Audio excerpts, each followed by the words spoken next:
আজকে এই যে হালুয়াটা, এই হালুয়াটা আমরা যে ধরনের সুজির হালুয়া বানাই সম্পূর্ণ ভিন্ন প্রসেসে বানানো এবং খেতেও অপূর্ব। এটা মুখে দিলেই একদম গলে যায়। আমি এরকম বরফি আকারে সোজা সোজা করে কাটছি। আপনারা এটাকে এয়ারটাইট কন্টেনারে স্টোর করে রাখতে পারেন। এটা অনায়াসেই স্টোর করে খাওয়া যায়। আমি এরকম সোজাসুজি কাটছি বলে আপনারা এরকম তেরছা করেও কিন্তু কাটতে পারেন। কেটে দেখাবো? বাজে লাগবে কিছুটা, এরকম কিছুটাই বাজে লাগবে। আপনারা এরকম বরফি আকারে যে ত্রিকোণা হয় সেইভাবেও কাটতে পারেন।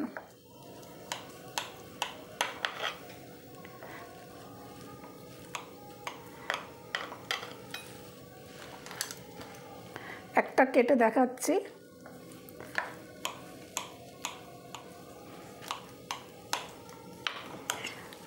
আপনারা স্টেপ বাই স্টেপ ভিডিওটা ফলো করুন। ফলো করে একবার এই রকমভাবে হালুয়া বানিয়ে খাওয়ান। নিজেরাও খান, গেস্টদের খাওয়ান, বাড়ির লোকদের খাওয়ান।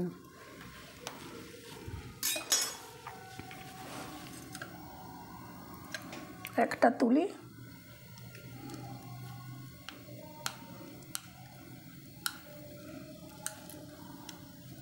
কোথা দিয়ে তুলব?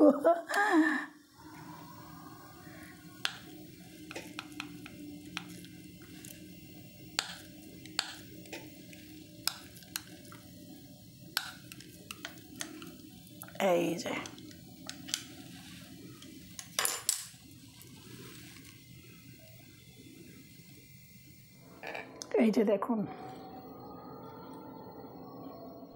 আমি আজকে যে রেসিপিটা বানাচ্ছি তার জন্য আমি নিয়ে নিয়েছি নর্মাল যে সুজি, সেই সুজি। এই সুজিটা আমি ড্রাই রোস্টও করিনি বা কোনো রকম ঘি বা তেল, কোনো রিফাইন্ড অয়েল কোনো কিছুতেই ভাজিনি।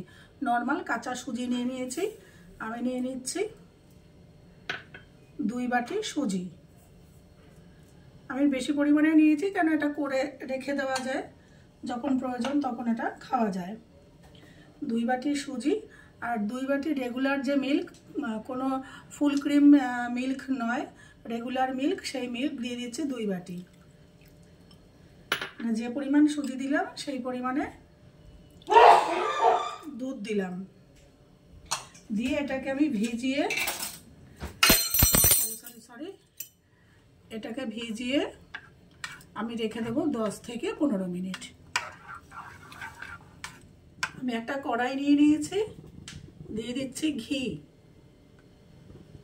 এখন অল্পই ঘি দিলাম।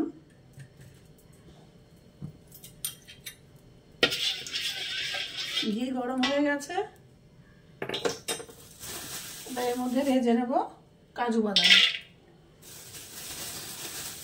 আপনারা যদি আমন্ড থাকে, এমনি বাদাম থাকে, বাদামও ভেজে নিতে পারেন। ড্রাই ফ্রুটস আপনাদের বাড়িতে যা থাকবে আপনারা তাই একটু ভেজে নেবেন। আমার কাছে এখন আপাতত কাজু আছে, আমি একটু কাজুটাই একটু লাল করে ভেজে নিচ্ছি। কাজু ভাজা হয়ে গেছে এরকম লাল করে। আমি সব কটা কাজু এবার তুলে নেব।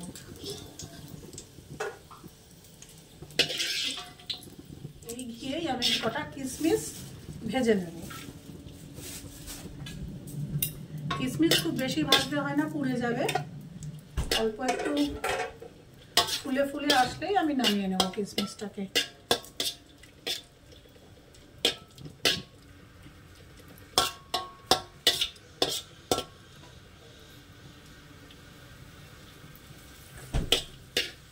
ব্যাস, এবারে গ্যাস অফ করে আমি কিশমিশটাকে তুলে নেব। এবারে এখানে দিয়ে দেবো আরেকটু ঘি। আপনারা পুরো ঘিতে না করলে এর সাথে একটু সাদা তেলও মেশাতে পারেন, মানে রিফাইন্ড অয়েল।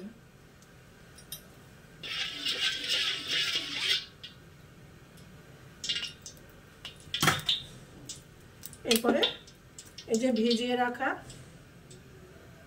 দুধ দিয়ে যে সুজিটা রেখেছিলাম সেটা দিয়ে দেবো।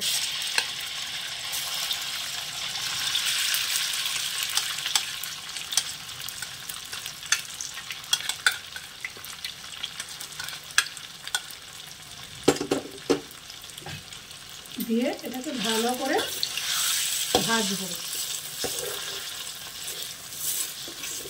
হালকা আছে একটু ভালো করে ভেজে নেবো, একটু সময় দেবো।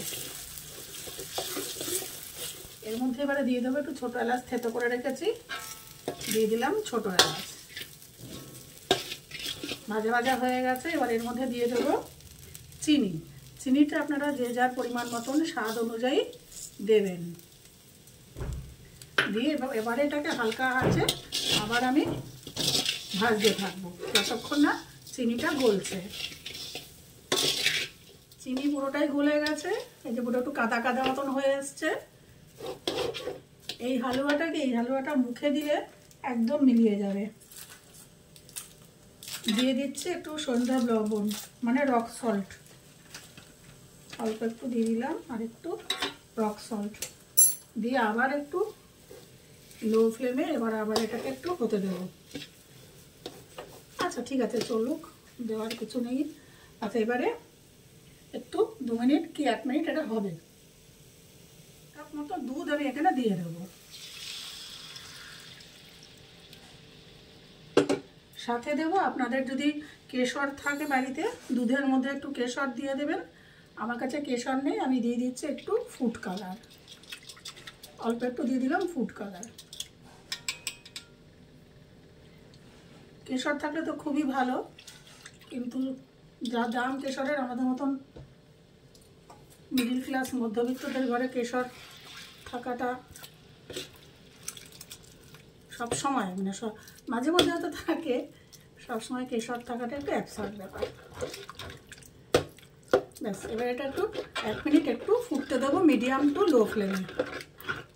এবারে দিয়ে দেবো ভেজে রাখা কাজু কিশমিশ, দিয়ে একটু নাড়িয়ে দেবো।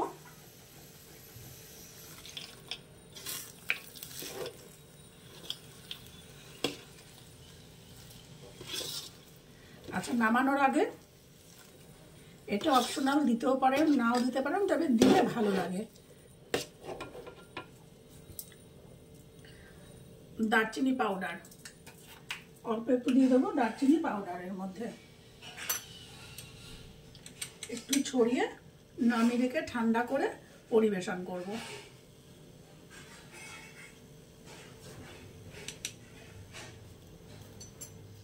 নামানোর আগে দিয়ে দেবো আবার একটু অল্প পরিমাণে ঘি। আমার তৈরি হয়ে গেছে। আমরা তো এটাকে সুজি বলি, নন বেঙ্গলের এটাকে হালুয়া বলে। হালুয়া